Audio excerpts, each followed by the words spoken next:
Shalom saudaraku yang dikasihi oleh Tuhan Yesus Kristus. Mari kita siapkan hati untuk masuk dalam doa syukur hari ini. Seperti firman Tuhan katakan, jika engkau makan atau jika engkau minum atau jika engkau melakukan sesuatu yang lain, lakukanlah semuanya itu untuk kemuliaan Allah. Kesempatan hidup yang Tuhan berikan, ku mau pakai memuliakan Tuhan, melayani, mengasihi sesama seperti Bapa mengasihiku.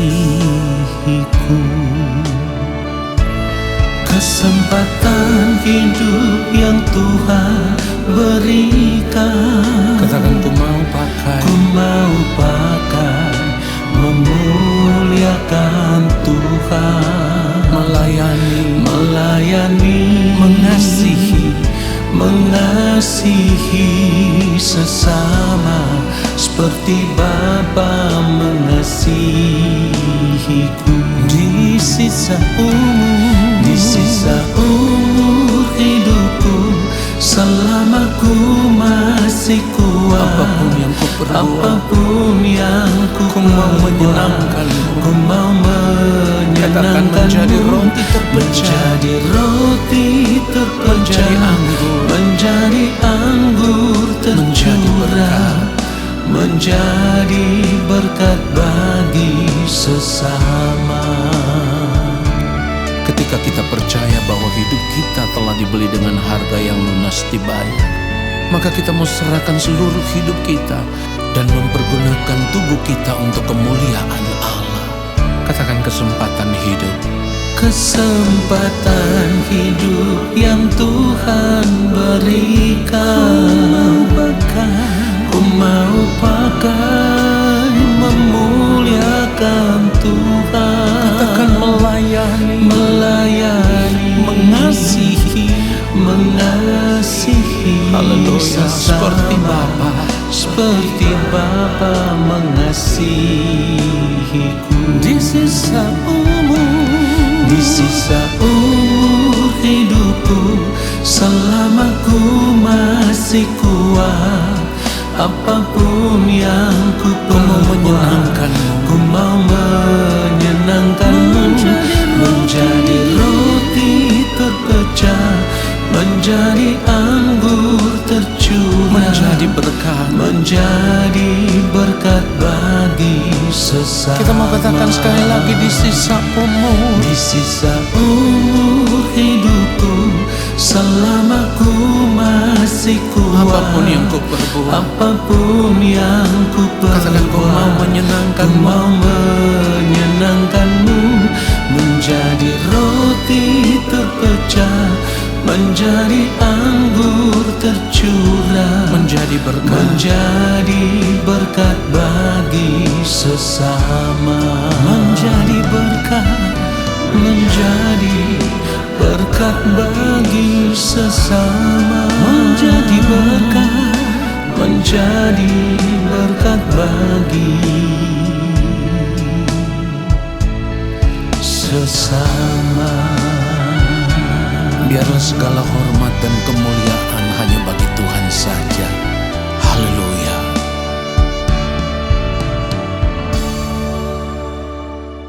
Mari kita berdoa. Allah Bapa yang Maha Kudus, Allah yang Maha Mulia, kami ada di hadapan Bapa. Kami mau duduk diam di dalam hadirat-Mu, dan kami mau membuka hati kami untuk diisi dengan kebenaran firman-Mu ya Tuhan. Ya Bapa, hamba-Mu ini hanyalah alat. Hamba tidak dapat berbuat apa-apa jika Bapa tidak memenuhi hamba dengan hikmat surgawi untuk menyampaikan akan kebenaran firman-Mu. Urapi hamba, supaya firman yang hamba sampaikan seperti yang Bapa kehendaki. Dan firman-Mu itulah yang akan memberkati setiap kami yang mendengarkan. Di dalam nama Tuhan Yesus Kristus, kami berdoa. Amin. Saudara yang dikasihi oleh Tuhan Yesus Kristus, kalau kita melihat Mazmur 131, lalu kita membaca ayatnya yang kedua, firman Tuhan katakan, sesungguhnya aku telah menenangkan dan mendiamkan jiwaku, seperti anak yang disapi berbaring dekat ibunya. Ya, seperti anak yang disapi, jiwaku dalam diriku. Saudara yang dikasihi oleh Tuhan Yesus Kristus, ketika kita menjalankan hidup sebagai orang percaya, pasti kita mengalami apa yang dinamakan dengan tekanan hidup, ya, hidup penuh dengan tekanan, dan itu membuat hati kita menjadi gelisah, ya, kita khawatir, kita cemas, pikiran kita menjadi kusut. Pada akhirnya kita merasa begitu lelah. Disinilah seharusnya kita menyadari, ternyata dunia ini bukanlah tempat yang aman. Dunia ini bukanlah tempat yang nyaman untuk menenangkan hidup kita, untuk menenangkan jiwa kita. Dan ketika kita menghadapi tekanan hidup yang begitu berat, kita rindu mencari ketenangan hidup. Kita rindu mencari ketenangan jiwa, sehingga kita tidak bergantung kepada situasi apapun, saudaraku. Firman Tuhan yang kita baca tadi hendak memberikan sebuah gambaran yang indah kepada kita tentang ketenangan jiwa yang sejati. Dan ketenangan jiwa yang sejati itu hanya kita dapatkan ketika kita duduk diam di kaki Tuhan. Artinya kalau kita terus-menerus menyediakan waktu untuk datang mencari Tuhan, bergaul dengan Tuhan, maka disitulah kita akan merasakan ketenangan jiwa yang benar-benar bisa menghadirkan damai sejahtera yang luar biasa. Saudaraku, selama ini kita berpikir bahwa kita akan merasa damai kalau kita hidup tanpa persoalan.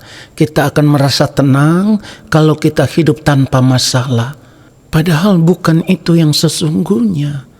Seharusnya sebagai orang percaya, dari apa yang firman Tuhan katakan, kita bisa mengerti bahwa ketika kita datang mencari Tuhan, walaupun ada persoalan, ada tantangan, ada masalah, tetapi di dalam Tuhan kita akan tetap merasa tenang.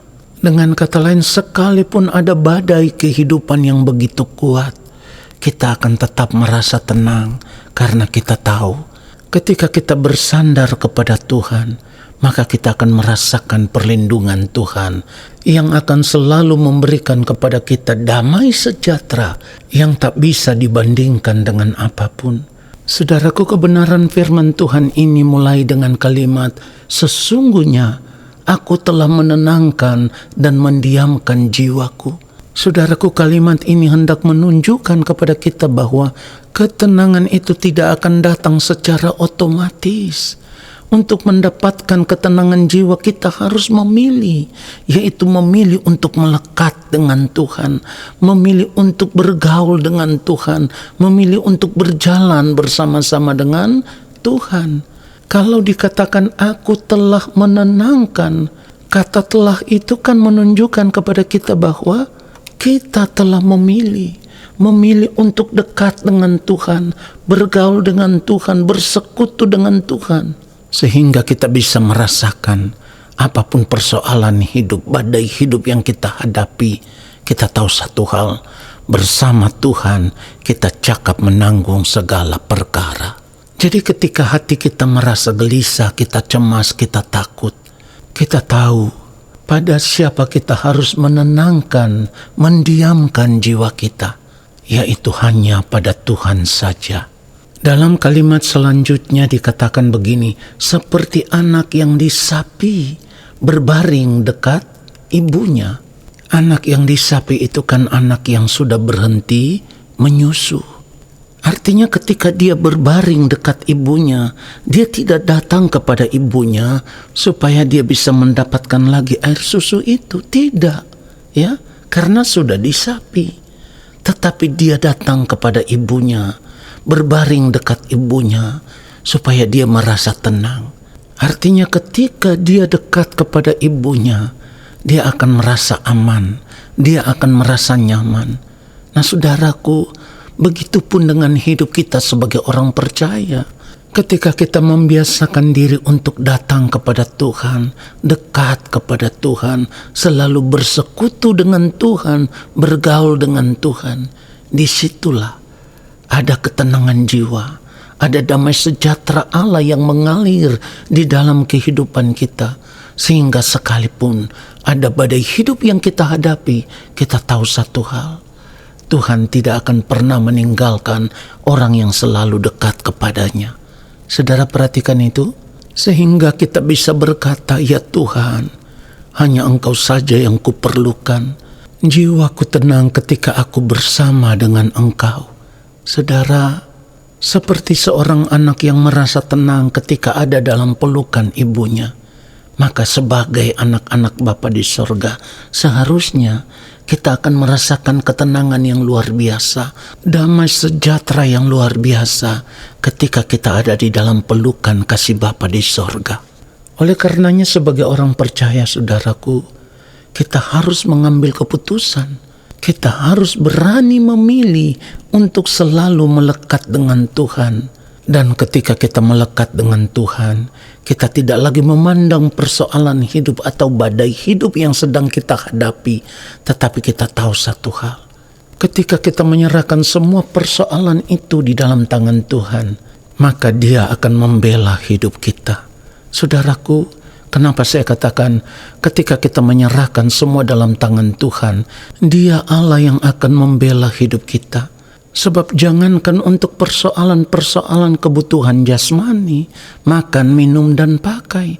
Tetapi mari kita pikir lebih jauh daripada itu saudaraku.